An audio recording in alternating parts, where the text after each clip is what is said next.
Image copyright Getty Images. After its defeat on the EU withdrawal bill, on Wednesday, the government now faces a dilemma.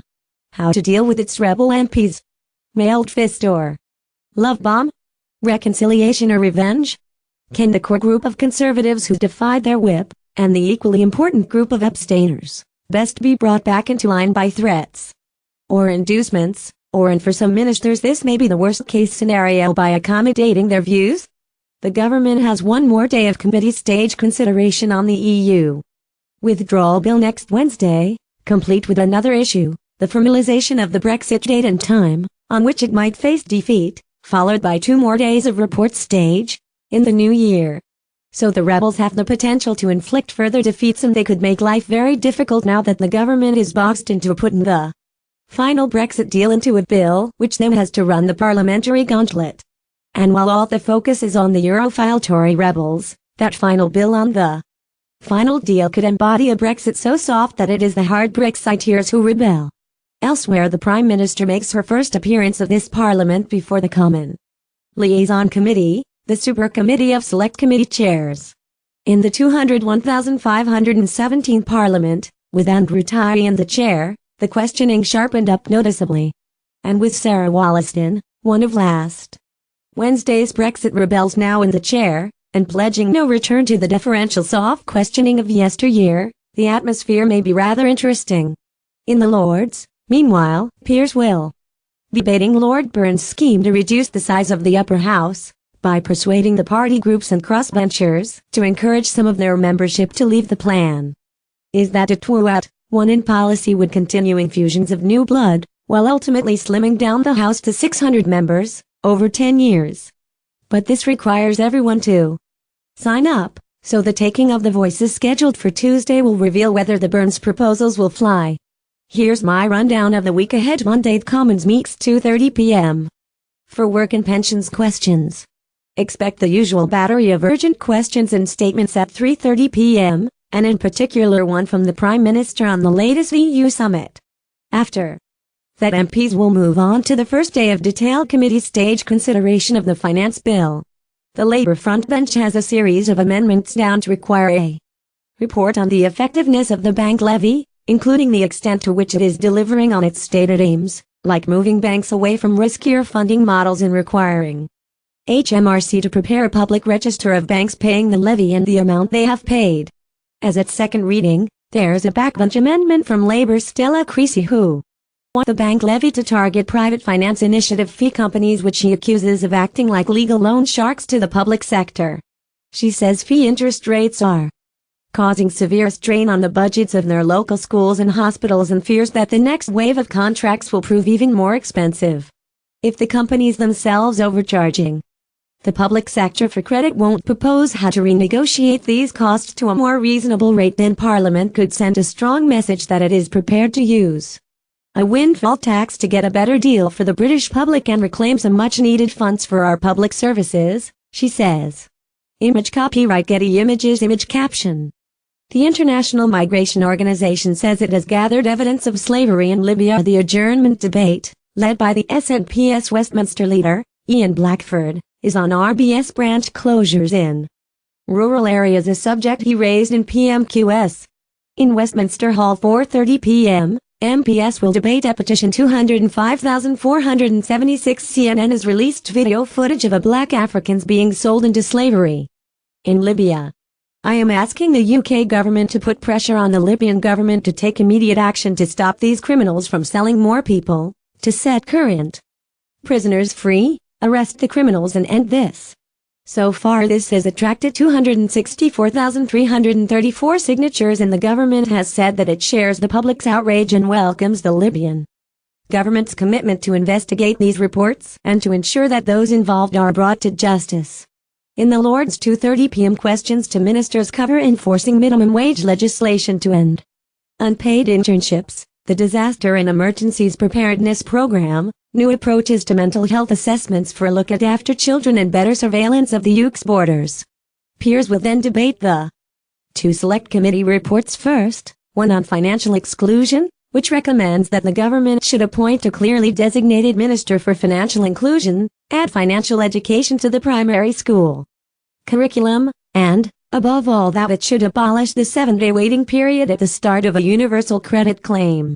Second, there is the report on Brexit trade and non-financial services, which highlights that existing EU free trade agreements with third countries do not provide a like-for-like replacement for existing trade terms, so in respect of services, the UK's future FTA with the EU would need to be the most comprehensive in history. The report warns that losing access to the single market, or failure to secure a FTA all a no-deal scenario, could risk significant damage to the UK services sectors. For instance, toll rules do not provide for trade with the EU in aviation or broadcasting services at all.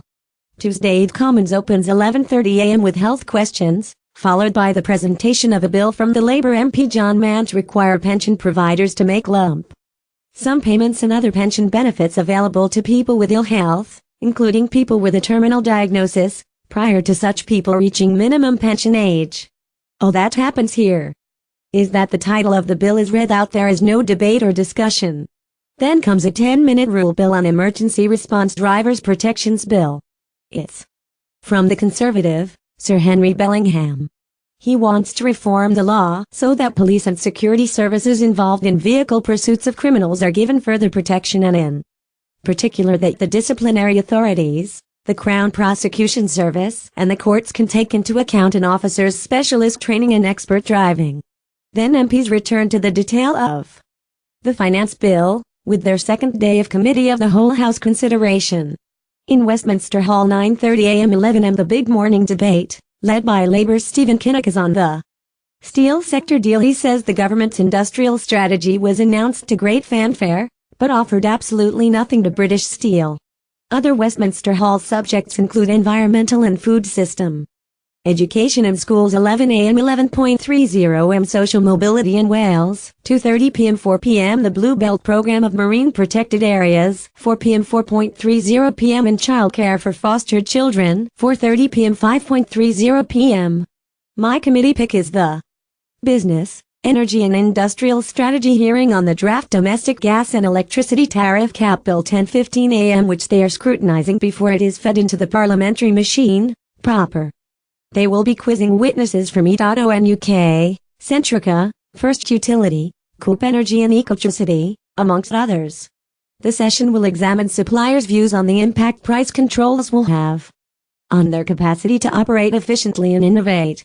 Rachel Reeves, the committee chair, says the energy market is failing. Millions of customers are paying too much for their energy, with 12 million customers stuck on standard variable tariffs and being hit in the pocket for their loyalty. It's increasingly clear from our evidence that there is a lack of progress in tackling the issue of SVTS and that more needs to be done to reduce consumer bills. In the Lords, 11 a.m. peers have an early start in order to debate themselves, or at any rate the Burns Committee report on the size of the House, which recommends a phased slimming program to reduce the size of the upper house to 600 peers in just over 10 years. House of Lords should lose 200 peers. This is a consultative debate on a take-no motion, but even so, at the time of writing, 97 peers have put in to speak.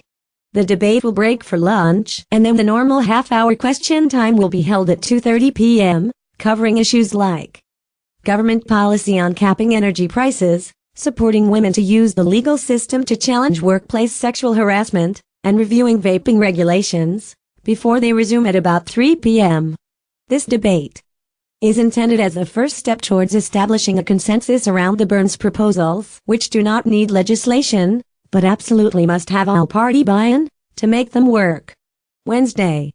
The Commons opens at 11:30 a.m. for Northern Ireland questions, followed at noon by the final Prime Minister's questions of a turbulent 2017.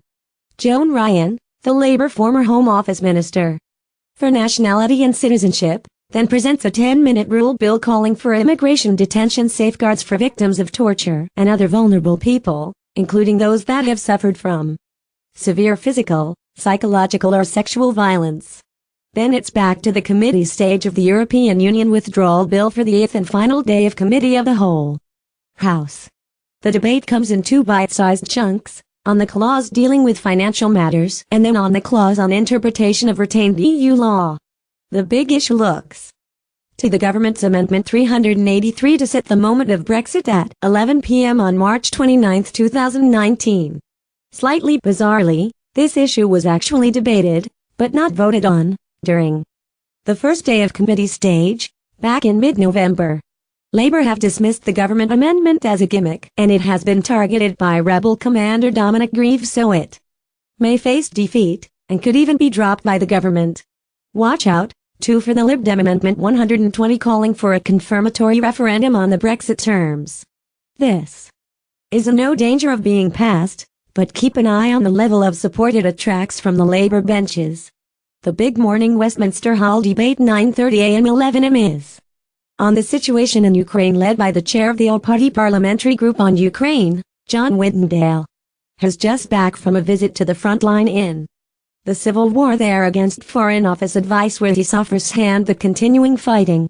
He plans to criticize Russia's role and to call for encouragement for the process of internal reform in Ukraine. Foreign Office Minister Alan Duncan is expected to reply, and the Ukraine ambassador is expected to be in the public gallery. Other subjects for debate in Westminster Hall include the government response to corrosive substance attacks 2:30 p.m. 4 p.m. International Human Rights Day 4 p.m. 4.30 p.m. and delivery charges in Scotland 4:30 p.m. 5.30 p.m. The big committee event is the long-awaited, long-delayed first appearance of this Parliament of the PM at the Commons Liaison Committee 3.15 p.m. Topics likely to be covered include Brexit negotiations and transition arrangements, sustainable long-term funding for health and social care, a big issue for Health Committee Chair Dr. Wollaston, and one where the PAC Chair Meg Hillier, the CLG Chair Clive Betts and others are also active progress since the PM's pledge on the steps of Downing Street to fight burning injustices and sexual harassment.